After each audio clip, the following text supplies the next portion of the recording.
बिहार के एक छोटे से गांव बसंतपुर में दो घनिष्ठ दोस्त रहते थे, गोपाल और राजू। दोनों गरीब किसान परिवार से थे, लेकिन बहुत चतुर और हंसमुख स्वभाव के थे। गांव के लोग उन्हें नटखट जोड़ी के नाम से जानते थे। एक दिन गांव में एक नया जमींदार आता है, लाला जी, जो ऊपर से तो मीठा बोलता है पर अंदर से बेहद चालाक और लालची था। वह गांव की जमीनें हड़पने के लिए एक खतरनाक योजना बनाता है, लेकिन उसे अंदाजा नहीं था कि वो गोपाल और राजू से टकराने जा रहा है। गांव की चहल पहल दृश्य गांव की चौपाल मंगलू चाचा हंसते हुए कहते हैं, अरे भाई, देखो तो गोपाल और राजू फिर किसी न किसी की खाट खड़ी करने का प्लान बना रहे होंगे। राजू मुस्कुराते हुए कहता है, अरे चाचा, हम तो गांव की सेवा कर रहे हैं। इस बार मिशन है मुर्गी के अंडे गायब करने वाले चोर को पकड़ना। गोपाल ने कहा। और हमें पूरा यकीन है कि वो चोर कोई जानवर नहीं बल्कि इंसान ही है। मधु आंटी ने कहा। बिल्कुल सही कह रहे हो बेटा, मेरी भी 4 मुर्गियां बिना निशान के उड़न छू हो गईं। अचानक गांव में आता है जमींदार क्यू। गांव के बाहर एक मोटा आदमी, लाला जी, सफेद कुर्ता पाजामा में प्रवेश करता है।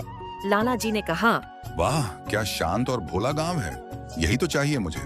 अब बस इनकी जमीनें मेरे कब्जे में आ जाएं और मैं अमीर से भी अमीर बन जाऊं। मक्खन, लाला जी का चमचा, कहता है। हुक्म कीजिए मालिक, कैसे चाल चलनी है?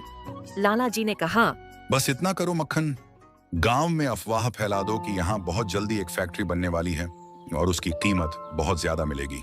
लोग अपनी जमीन खुद बेचने आएंगे। अफवाह फैलती है और गांव में हलचल मचती है।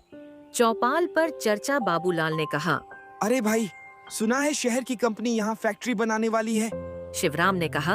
और वो जमीन का 5 गुना पैसा देने को तैयार है। सुनीता ने कहा। हमारे पास तो बस 2 बीघा जमीन है, बेच ही दें क्या? गोपाल ने कहा। रुको भैया, ये मामला कुछ गड़बड़ लग रहा है। राजू ने कहा। हाँ, बिना किसी नोटिस के कोई फैक्ट्री ऐसे कैसे बना सकता है? गोपाल और राजू की जांच शुरू होती है। रात में लाला जी की कोठी के बाहर राजू धीरे से कहता है, गोपाल, देख उस मक्खन को, लाला जी से कह रहा है गांव वाले झांसे में आ गए हैं। गोपाल ने कहा। अब ये सबूत हमें पब्लिक के सामने लाना होगा। गांव में गोष्ठी और योजना का भंडाफोड़। गांव की पंचायत सभा। गोपाल ने कहा, भाइयों बहनों, हमें आपके सामने कुछ दिखाना है। ये रही रिकॉर्डिंग, लाला जी और मक्खन की बातचीत। सभी चौंक जाते हैं। सुनीता ने कहा। अरे मतलब वो फैक्ट्री की बात झूठ थी। बाबूलाल ने कहा। हमें अपनी जमीनें बचानी होंगी, चलो लाला जी को जवाब दें। लाला जी की पोल खुलती है। लाला जी की हवेली पर गांव वालों का जमावड़ा। लाला जी घबराते हुए कहता है, अरे नहीं नहीं, ये सब झूठ है। ये 2 लड़के मुझे बदनाम कर रहे हैं। गोपाल ने कहा। सबूत आपके खिलाफ हैं लाला जी, आप गांव छोड़ दीजिए वरना पुलिस बुला ली जाएगी। राजू ने कहा। और हाँ, अगली बार कोई गांव वालों को बेवकूफ समझने की गलती मत करना। गांव की एकता और सिख चौपाल पर जश्न। मंगलू चाचा ने कहा।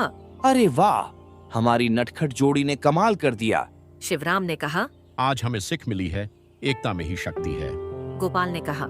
हमें किसी लालच में आकर अपनी मिट्टी नहीं बेचनी चाहिए, यही हमारी पहचान है। राजू ने कहा। और अगर कभी कोई चालाक आदमी आए तो गांव वालों की चालाकी उससे 100 गुना भारी पड़ेगी। सब हंसते हैं और नारे लगाते हैं, बसंतपुर जिंदाबाद।